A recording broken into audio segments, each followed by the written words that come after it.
नमस्कार दोस्तों, जय हिंद। कैसे हैं आप सभी का स्वागत है आज की नई क्लास में। दोस्तों, आज की क्लास में आप सभी लोग पढ़ने वाले हैं उपन्यास विधा से संबंधित 30 अति महत्वपूर्ण प्रश्नों को, जो कि आपके हर एक कॉम्पिटेटिव एग्जाम जिसमें भी हिंदी साहित्य पूछी जाती है, हर एक एग्जाम के लिए बहुत ही महत्वपूर्ण रहने वाले हैं। इससे संबंधित आपकी एक क्लास हो चुकी है, जिसका लिंक आपको इसी वीडियो के डिस्क्रिप्शन बॉक्स में मिल जाएगा, जाकर के देख सकते हैं। चलिए क्लास की हम लोग शुरुआत करते हैं दोस्तों। तो अपने अपने अजनबी साहित्य की किस विधा की रचना है, बताइएगा दोस्तों। अपने अपने अजनबी जो है ये साहित्य की किस विधा की रचना है? नाटक है, उपन्यास है, जीवनी है, या फिर आत्मकथा है? तो सही उत्तर क्या हो जाएगा दोस्तों? ऑप्शन नंबर 20 का बिल्कुल सही उत्तर हो जाएगा। ये एक उपन्यास है। क्या है दोस्तों?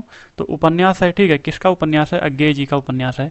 सच्चिदानंद हीरानंद वात्स्यायन अज्ञेय, ठीक है, इनका उपन्यास है। इनके जो है और प्रमुख उपन्यास की बात करें तो शेखर एक जीवनी काफ़ी महत्वपूर्ण है, नोट कर लीजिएगा। नदी के दीप, ये भी एक काफ़ी महत्वपूर्ण इनका उपन्यास है। चलिए अगला प्रश्न देख लीजिएगा।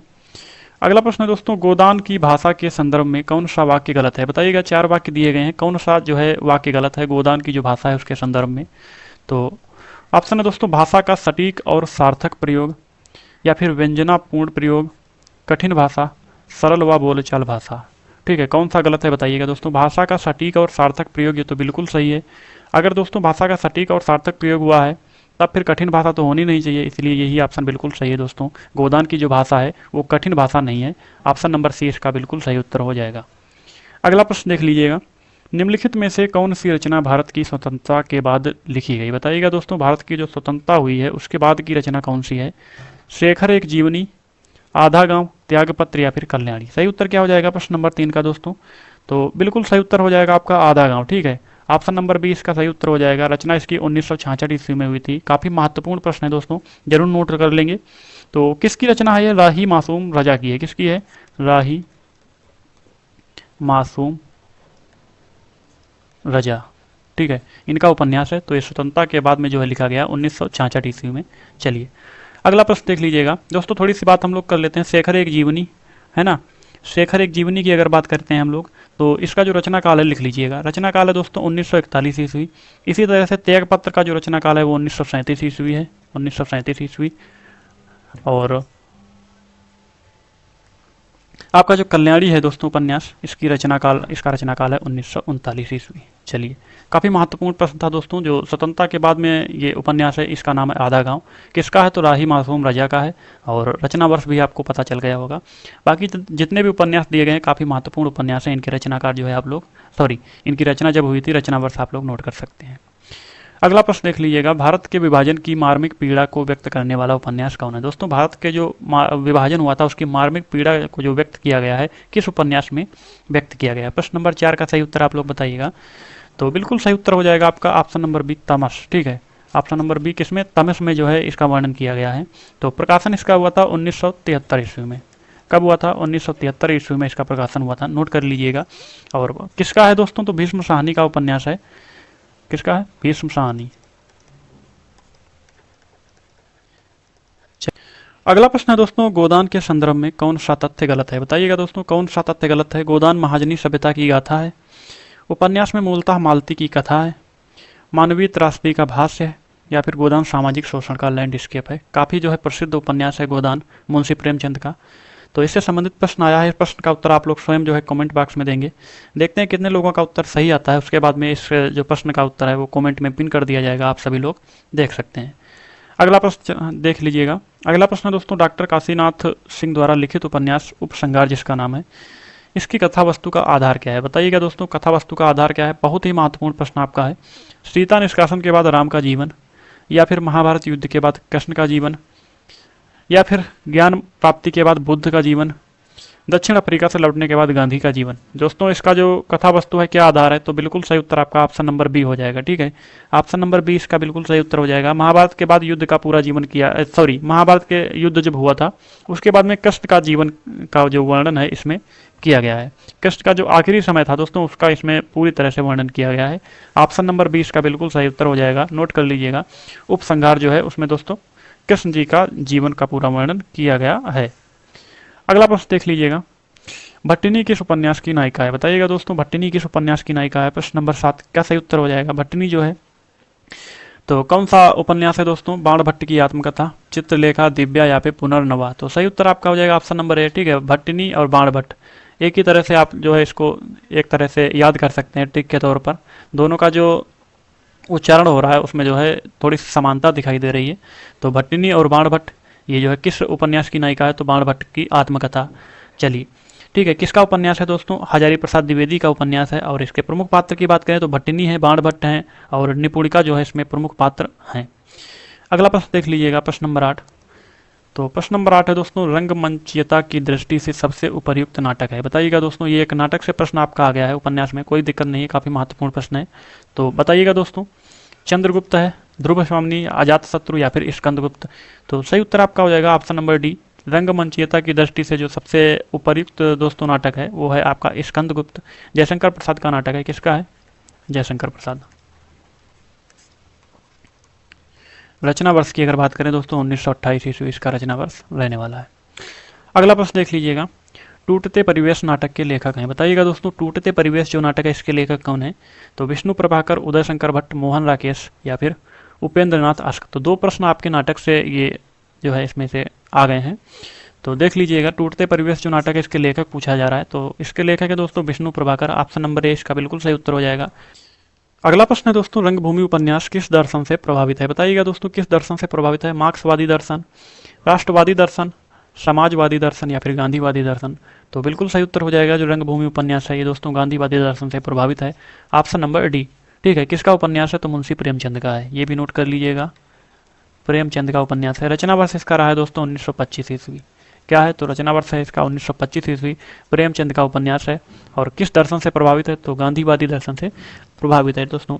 इसमें जो वर्णन हुआ है गांधीवादी आंदोलन, कृषक वर्ग, समाज सुधारक का जो है पूरा वर्णन इसमें किया गया है मुंशी प्रेमचंद के द्वारा। अगला प्रश्न देख लीजिएगा, पाप और पुण्य की मीमांसा में लिखा गया उपन्यास निम्नलिखित में से कौन है? पाप और पुण्य की मीमांसा में लिखा गया उपन्यास। जितने भी आपके प्रश्न है काफी महत्वपूर्ण प्रश्न है, ठीक है, कोई साधारण प्रश्न नहीं है, एग्जाम में आने के ज्यादा चांस रहते हैं ऐसे प्रश्नों के। तो बताइएगा दोस्तों, इसका सही उत्तर क्या हो जाएगा प्रश्न नंबर 11 का? तो पाप और पुण्य की मीमांसा में लिखा गया उपन्यास दोस्तों चित्रलेखा है। ऑप्शन नंबर ए इसका बिल्कुल सही उत्तर हो जाएगा, है ना। ऑप्शन नंबर ए जो है इसका बिल्कुल सही उत्तर हो जाएगा, चित्रलेखा। तो किसका है दोस्तों? भगवती चरण वर्मा का है, भगवती चरण वर्मा। अगला प्रश्न देख लीजिएगा, अगला प्रश्न आपका है दोस्तों प्रश्न नंबर 12, मुख्यतः दलित वर्ग का चित्रण प्रेमचंद के किस उपन्यास में किया गया? बताइएगा दोस्तों, दलित वर्ग का जो चित्रण है वो किसमें किया गया है?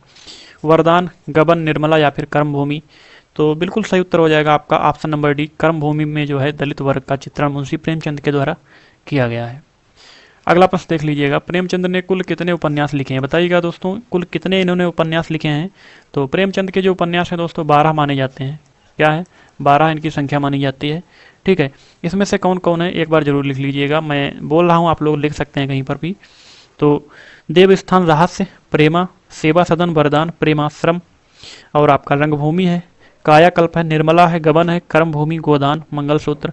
और मंगलसूत्र जो इनका उपन्यास है दोस्तों ये अधूरा है, ठीक है। पूछा जाता है कि इनका आखिरी उपन्यास तो मंगलसूत्र रहेगा, और कभी कभी पूछा जाता है इनका अधूरा उपन्यास कौन है, तो मंगलसूत्र है, ठीक है। अगला प्रश्न देख लीजिएगा, अगला प्रश्न दोस्तों, प्रेमचंद जी ने पहला उपन्यास लिखा था। बताइएगा पहला उपन्यास इनका कौन सा है दोस्तों? प्रश्न नंबर 14 का सही उत्तर क्या हो जाएगा? तो निर्मला है, सेवा सदन, प्रेमाश्रम या फिर कायाकल्प? बिल्कुल सही उत्तर आपका हो जाएगा सेवा सदन है, ठीक है। ऑप्शन नंबर बी सेवा सदन है। इसकी जो रचना थी दोस्तों 1919 ईस्वी में की गई थी। तो ऑप्शन नंबर बी इसका बिल्कुल सही उत्तर हो जाएगा। तो ये जो है वेश्या जीवन से संबंधित समस्या का इसमें पूरा चित्रण किया गया है। काफ़ी बार पूछ लिया जाता है किस चीज़ का चित्रण किया गया है, तो वेश्या जीवन से संबंधित और महिलाओं के जीवन से संबंधित जो समस्याएं थी दोस्तों उनका पूरा चित्रण इस उपन्यास में किया गया था। अगला प्रश्न दोस्तों, परख और त्यागपत्र, ठीक है। परख और त्यागपत्र उपन्यासों के लेखक हैं। बताइएगा दोस्तों, ये दोनों उपन्यास है परख और त्यागपत्र, इनके लेखक पूछा जा रहा है। तो चतुरसेन शास्त्री या फिर अज्ञेय, जैनेन्द्र या फिर प्रेमचंद? तो सही उत्तर क्या हो जाएगा प्रश्न नंबर 15 का दोस्तों? परख और त्यागपत्र जो उपन्यास हैं जैनेन्द्र कुमार के उपन्यास हैं। ऑप्शन नंबर सी बिल्कुल सही उत्तर हो जाएगा, ठीक है। कभी कभी पूछ लिया जाता है दोस्तों जैनेन्द्र कुमार जो है वो किस तरह के उपन्यासकार हैं, तो मनोवैज्ञानिक उपन्यासकार माने जाते हैं, मनोवैज्ञानिक उपन्यासकार। ये चीज़ काफ़ी महत्वपूर्ण है, इसको आप लोग नोट कर सकते हैं, ठीक है। चलिए अगला प्रश्न देख लीजिएगा दोस्तों, इनके अगर हम लोग महत्वपूर्ण जो कुछ उपन्यास है उन पर चर्चा करें तो सुनीता एक इनका उपन्यास है, सुखदा है, कल्याणी है, और जयवर्धन है। ये इनके 4 उपन्यास काफ़ी महत्वपूर्ण हैं, ठीक है। बाकी परख और त्यागपत्र तो हैं ही। अगला प्रश्न देख लीजिएगा, लवंगलता किस विधा की रचना है? बताइएगा दोस्तों, ये किस विधा की रचना है? कहानी है, नाटक है, उपन्यास है या फिर प्रहसन है? सही उत्तर क्या हो जाएगा प्रश्न नंबर 16 का? तो दोस्तों ये एक उपन्यास है, क्योंकि उपन्यास की हमारी क्लास चल रही, तो इसका तो उत्तर आप लोग जो है आइडिया तो लगा ही सकते हैं कि उपन्यास होगा, है ना। उपन्यास की क्लास चल रही है, लेकिन याद करना बहुत जरूरी है, एग्जाम में आ जाएगा, तब आप लोग नहीं समझ पाएंगे उपन्यास है कहानी है, जब तक आपको पता नहीं होगा। तो दोस्तों लवंगलता जो है ये क्या है? उपन्यास है। ऑप्शन नंबर सी इसका बिल्कुल सही उत्तर हो जाएगा। किसका है? तो किशोरी लाल गोस्वामी का है, ये भी नोट कर लीजिएगा, किशोरी लाल गोस्वामी। चलिए अगला प्रश्न देख लीजिएगा। अगला प्रश्न है दोस्तों, वरदान उपन्यास के लेखक कौन है? बताइएगा दोस्तों, वरदान जो उपन्यास है इसके लेखक कौन है? प्रश्न नंबर 17। तो मुंशी प्रेमचंद इसके लेखक हैं, वरदान उपन्यास के। ऑप्शन नंबर ए इसका बिल्कुल सही उत्तर हो जाएगा। रचना वर्ष इसका रहा है 1920 ईस्वी, ठीक है। चलिए अगला प्रश्न देख लीजिएगा। समय को हम लोग थोड़ा सा जो है कम करके अपनी क्लास को चल रहे हैं, थोड़ा स्पीड में चल रहे हैं, ताकि कम समय में आपको अधिक जो है चीज़ें प्रोवाइड करा सकूँ। तो अगला प्रश्न है दोस्तों आपका, सूरज किरण की छाव आंचलिक उपन्यास के लेखक हैं, ठीक है। सूरज किरण की छाव, सबसे पहले तो एक प्रश्न यहीं से बन जाता है, पूछ लिया जाए किस प्रकार का उपन्यास है, तो दोस्तों आंचलिक उपन्यास ये है। ये तो प्रश्न में दिया हुआ है, लेकिन अगर कभी पूछा जाए कि ये किस प्रकार का उपन्यास है, तो आंचलिक उपन्यास है, ठीक है। यहाँ पर पूछा गया लेखक इसके कौन है, प्रश्न नंबर 18 का। बताइएगा दोस्तों लेखक कौन है? तो राजेंद्र अवस्थी इसके लेखक है, बिल्कुल सही उत्तर हो जाएगा, ठीक है। इनके अन्य उपन्यास की हम लोग बात करें तो जंगल के फूल, बहता हुआ पानी, बीमार शहर, मछली बाजार, ये सभी इनके काफ़ी महत्वपूर्ण उपन्यास हैं। जो उपन्यास मैं बोलता हूँ ये आप लोग जरूर लिख लेंगे। मैं डिस्प्ले पर अगर लिखूंगा तो समय थोड़ा सा ज़्यादा लगेगा, ठीक है। चलिए अगला प्रश्न देखिएगा, तमस उपन्यास का धारावाहिक प्रसारण किसमें हुआ? बताइएगा दोस्तों, ये भी काफ़ी महत्वपूर्ण प्रश्न है दोस्तों, किसमें हुआ था? इसके 2 ऑप्शन जो है सी डी यहाँ पर थोड़ा सा छूट गए हैं। चलिए देखते हैं दोस्तों, तमस उपन्यास का जो धारावाहिक प्रसारण है वो किसमें हुआ था? तो 19 प्रश्न का सही उत्तर क्या हो जाएगा दोस्तों? दूरदर्शन में हुआ था, ठीक है, दूरदर्शन। तो ये तो ऑप्शन गलत है, 2 ऑप्शन छूट गए, उसी में कहीं पर दूरदर्शन आपको जरूर मिलता, तो सही उत्तर हो जाएगा दूरदर्शन। यहाँ पर लिख लेंगे अपनी तरफ से, दूरदर्शन बिल्कुल सही उत्तर हो जाएगा दोस्तों। जो इसका धारावाहिक प्रसारण हुआ था वो दूरदर्शन में हुआ था। किसका उपन्यास है? तो भीष्म साहनी का उपन्यास है। चलिए अगला प्रश्न देख लीजिएगा। अगला प्रश्न है प्रश्न नंबर 20, हिंदी में नावल के अर्थ में उपन्यास पद का प्रथम प्रयोग किसने किया था? बताइएगा प्रथम प्रयोग किसने किया था? महावीर प्रसाद द्विवेदी ने, भारतेंदु हरिश्चंद्र ने, प्रताप नारायण श्रीवास्तव या फिर बालकृष्ण भट्ट? सही उत्तर क्या हो जाएगा प्रश्न नंबर 20 का दोस्तों? तो बिल्कुल सही उत्तर हो जाएगा, हिंदी में नावल के अर्थ में जो उपन्यास पद का प्रथम प्रयोग किया था वो थे दोस्तों Bharatendu Harishchandra. Option number B, ठीक है। चलिए अगला प्रश्न देख लीजिएगा। अगला प्रश्न दोस्तों, निम्नलिखित में से बंगाल के अकाल पर आधारित उपन्यास है। बताइएगा दोस्तों, बंगाल के अकाल पर आधारित उपन्यास का नाम क्या है? आनंद मठ, सुहाग के नूपुर, दुख मोचन या फिर विषाद मठ? सही उत्तर इसका बताना है आपको दोस्तों प्रश्न नंबर 21 का। तो जो बंगाल का दोस्तों अकाल है उस पर जो आपका उपन्यास है उसका नाम है प्रश्न नंबर 21, बिल्कुल सही उत्तर आपका हो जाएगा विषाद मठ। क्या हो जाएगा? विषाद मठ इसका बिल्कुल सही उत्तर हो जाएगा, ऑप्शन नंबर डी में आपको मिल जाएगा। चलिए अगला प्रश्न देख लीजिएगा, प्रश्न नंबर 22। तो प्रश्न नंबर 22 है दोस्तों, भाषा के जादूगर, ठीक है। भाषा के जादूगर के रूप में कौन विख्यात हैं? बताइएगा दोस्तों, भाषा के जादूगर के रूप में कौन विख्यात हैं? तो शिवपूजन सहाय, बेचन शर्मा या फिर उग्र इनका नाम है, ठीक है। काफ़ी बार पूछ लिया जाता है बेचन शर्मा, ठीक है, इनका क्या नाम है? तो उग्र नाम है। बाकी जैनेन्द्र कुमार, यशपाल। सही उत्तर क्या हो जाएगा दोस्तों? भाषा के जादूगर के जो रूप में माने जाते हैं वो शिवपूजन सहाय हैं, आपका ऑप्शन नंबर ए इसका बिल्कुल सही उत्तर हो जाएगा। क्या? ऑप्शन नंबर ए, ठीक है। तो ये जो है प्रेमचंद युग के उपन्यासकार हैं। अगर पूछ लिया जाए किस युग के उपन्यासकार हैं तो ये प्रेमचंद युग के, प्रेमचंद युग। चलिए अगला प्रश्न देख लीजिएगा। तो इनका नाम है शिवपूजन सहाय, यही जो है भाषा के जादूगर के रूप में विख्यात हैं, पूछा जा सकता है प्रश्न। अगला प्रश्न देख लीजिएगा, आपका बंटी उपन्यास की लेखिका कौन है? बताइएगा दोस्तों, आपका बंटी जो उपन्यास है इसकी लेखिका कौन है, पूछा जा रहा है। तो ऑप्शन जो हमारे पास में मृदुला गर्ग, उषा प्रियंबदा या फिर कृष्णा शोभती, मन्नू भंडारी? सही उत्तर हो जाएगा, आपका बंटी जो है इसकी रचना 1971 ईस्वी में की थी। किसने की थी दोस्तों? तो लेखिका है इसकी Mannu Bhandari, option number D, ठीक है। ऑप्शन नंबर डी इसका बिल्कुल सही उत्तर हो जाएगा। इनके अन्य उपन्यास की बात करें तो महाभोज इनका एक उपन्यास है, 1 इंच मुस्कान, ये इनके काफ़ी महत्वपूर्ण जो है प्रमुख उपन्यास माने जाते हैं। अगला प्रश्न देखिए, सांप्रदायिकता समस्या पर लिखा गया उपन्यास है। बताइएगा दोस्तों, सांप्रदायिकता समस्या पर लिखा गया उपन्यास है तमस है, अपने अपने अजनबी और बलचनमा या फिर बूंद और समुद्र? क्या सही उत्तर हो जाएगा प्रश्न नंबर 24 का? तो दोस्तों तमस जो उपन्यास है ये जो है सांप्रदायिक समस्या पर लिखा गया उपन्यास है। किसका उपन्यास है? तो भीष्म साहनी का उपन्यास है, भीष्म साहनी। चलिए ठीक है, किस चीज़ का वर्णन हुआ है? तो दोस्तों भारत का जो विभाजन हुआ था उसकी सांप्रदायिक समस्या पर आधारित पूरा जो है उपन्यास ही माना जाता है। ये अगला प्रश्न है दोस्तों, प्रसाद द्वारा रचित इरावती कैसा उपन्यास है? बताइएगा दोस्तों, इरावती जो है ये कैसा उपन्यास है? तो बताना है आपको। ऑप्शन है सामाजिक उपन्यास, पौराणिक उपन्यास, ऐतिहासिक उपन्यास या फिर यथार्थवादी उपन्यास।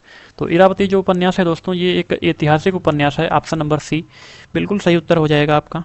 ठीक है, किसका उपन्यास है? तो जयशंकर प्रसाद का है। ये अधूरा उपन्यास भी है, अधूरा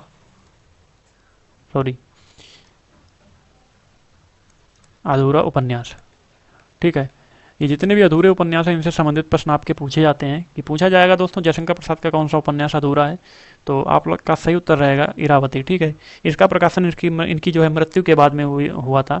तो ये भी आपका प्रश्न आ सकता है, अधूरा उपन्यास है, काफ़ी महत्वपूर्ण पॉइंट है, नोट कर लेंगे आप लोग इसको। ठीक है, बाकी जयशंकर प्रसाद का जो रचित उपन्यास है कैसा उपन्यास है जो इस प्रश्न में पूछा गया था, तो ऐतिहासिक उपन्यास है। प्रश्न देखिएगा अगला, मनोविश्लेषण शैली के उपन्यासकार हैं? बताइएगा दोस्तों, मनोविश्लेषण जो शैली है उसके उपन्यास हैं। काफ़ी महत्वपूर्ण प्रश्न है आपके जितने भी प्रश्न है ये। मुंशी प्रेमचंद, इला चंद्र जोशी, रांगे राघव या फिर वृंदावन लाल वर्मा। सही उत्तर क्या हो जाएगा प्रश्न नंबर 26 का? तो बिल्कुल सही उत्तर आपका ऑप्शन नंबर सी, रांगे राघव जो है वो विश्लेषणात्मक शैली के उपन्यासकार माने जाते हैं। बाकी और उपन्यासकारों की बात करें जो कि मनोविश्लेषणात्मक शैली के हैं, वो हैं दोस्तों अज्ञेय, नोट करिएगा, अज्ञेय, जैनेन्द्र। ठीक है, बाकी आपके डॉक्टर देवराज। तो अगला प्रश्न देख लीजिएगा। अगला प्रश्न है दोस्तों, निस्सहाय हिंदू उपन्यास के लेखक कौन है? बताइएगा, एक उपन्यास है जिसका नाम है निस्सहाय हिंदू। लेखक पूछा गया है इसका दोस्तों, तो लेखक है इसके बिल्कुल सही उत्तर क्या हो जाएगा? श्रीनिवास दास, राधा कृष्ण दास, बालकृष्ण भट्ट या फिर राधा चरण गोस्वामी। तो ऑप्शन नंबर बी आप लोग देख रहे हैं, राधा कृष्ण दास इसका बिल्कुल सही उत्तर हो जाएगा। निस्सहाय हिंदू उपन्यास के लेखक माने जाते हैं। ठीक है, उपन्यास की रचना 1890 ईस्वी में हुई थी। निस्सहाय हिंदू जो है उपन्यास, इसकी रचना कब हुई थी? तो 1890 ईस्वी में इसकी रचना हुई थी। अगला प्रश्न देखिएगा, कौन सा उपन्यास भगवती चरण वर्मा का नहीं है? बताइएगा दोस्तों, कौन सा उपन्यास भगवती चरण वर्मा का नहीं है? पतन, चित्रलेखा, टेढ़े मेढ़े रास्ते या फिर न आने वाला कल। बताइएगा प्रश्न नंबर 28 का दोस्तों। तो भगवती चरण वर्मा का जो उपन्यास है न आने वाला कल, ये बिल्कुल सही उत्तर हो जाएगा। इनका उपन्यास नहीं है भाई, 1968 ईस्वी का उपन्यास है। पूछा जाए किसका उपन्यास है, तो मोहन राकेश का है। ठीक है, मोहन राकेश प्रश्न में दिया गया है भगवती चरण वर्मा, तो इनका उपन्यास नहीं है, इसलिए इस प्रश्न का बिल्कुल सही उत्तर ऑप्शन नंबर डी हो जाएगा। अगला प्रश्न देखिएगा, कौन सा उपन्यास अधूरा नहीं है? बताइएगा, कौन सा उपन्यास अधूरा नहीं है ना? देखो, अधूरे उपन्यास से संबंधित प्रश्न आपका आ गया। कौन सा उपन्यास अधूरा नहीं है बताइएगा दोस्तों? इरावती, मंगलसूत्र, ये तो अभी आप लोग जान चुके होंगे ना, इससे पहले वाले प्रश्न में मैंने बताया था। जयशंकर प्रसाद का है अधूरा है। चोटी की पकड़, रत्ना की बात। कौन सा दोस्तों उपन्यास अधूरा नहीं है? तो रत्ना की बात जो है, इस उपन्यास की रचना 1954 ईस्वी में की गई थी। कब? 1954 ईस्वी में रचना की गई थी। ये पूर्ण उपन्यास है। कैसा है? पूर्ण उपन्यास है, नोट करिएगा। बाकी आपके तीनों उपन्यास अधूरे उपन्यास हैं। ठीक है, इसमें जो है तुलसी के जीवन पर आधारित पूरा रचना किया गया है। किस पर? तुलसी के जीवन पर आधारित पूरी रचना की गई है। और रत्ना की बात जो है रांगे राघव का है। किसका है? रांगे राघव, है ना। इरावती की अगर हम लोग बात करें दोस्तों, तो जयशंकर प्रसाद का है, जैसा कि आप लोग जान ही चुके होंगे इससे पहले वाले प्रश्न में ही, जयशंकर प्रसाद। इसी तरह से दोस्तों मंगलसूत्र की बात करें तो मंगलसूत्र है मुंशी प्रेमचंद का। प्रेमचंद, ये भी अधूरा है। अगर इससे पहले वाली क्लास आपने देखा होगा तो इसमें के कम से कम आप 10 से 15 क्वेश्चन तो अपने तरफ से जानते होंगे। तो अगला प्रश्न है दोस्तों, अगला जो ऑप्शन है चोटी की पकड़, ये किसका है? तो ये निराला का है। ठीक है, निराला। अगला प्रश्न देखिएगा, अगला और लास्ट, यही आपका लास्ट प्रश्न भी रहेगा, अंतिम प्रश्न है हमारा। तो हिंदी का पहला आंचलिक उपन्यास है दोस्तों, बताइएगा हिंदी का पहला आंचलिक उपन्यास कौन है? इस प्रश्न का उत्तर इससे पहले वाली क्लास में हो चुका है ना। इसका उत्तर आप लोग जान चुके होंगे, जितने भी लोग जो है पहली क्लास देखे होंगे तो इसका उत्तर उनको तो करेक्ट बिल्कुल पता होगा। तो जो क्लास हमारी रहती है उसमें जो व्याख्या की जाती है दोस्तों, उससे काफ़ी प्रश्न आपके तैयार हो जाते हैं। एक प्रश्न से 5-5, 6-6 प्रश्न आपके तैयार हो जाते हैं। तो अगर एक क्लास आप लोग देखेंगे तो अगली क्लास में आपको बिल्कुल सहायता मिलेगी उस क्लास से। तो हर एक क्लास को आप लोग देखा करिए। बताइएगा हिंदी का पहला आंचलिक उपन्यास कौन है, कमेंट बॉक्स में आप लोग इसका भी उत्तर बताएंगे। कुल 2 प्रश्न आपके लिए मैंने इस क्लास से जो है सेलेक्ट किए थे, जो कि आपको बताना है कमेंट बॉक्स में। नंबर 30। इसके बाद में हम लोग फिर से नई क्लास में मिलेंगे, एक महत्वपूर्ण क्लास के साथ मिलेंगे। तब तक के लिए सभी को जय हिंद, जय भारत।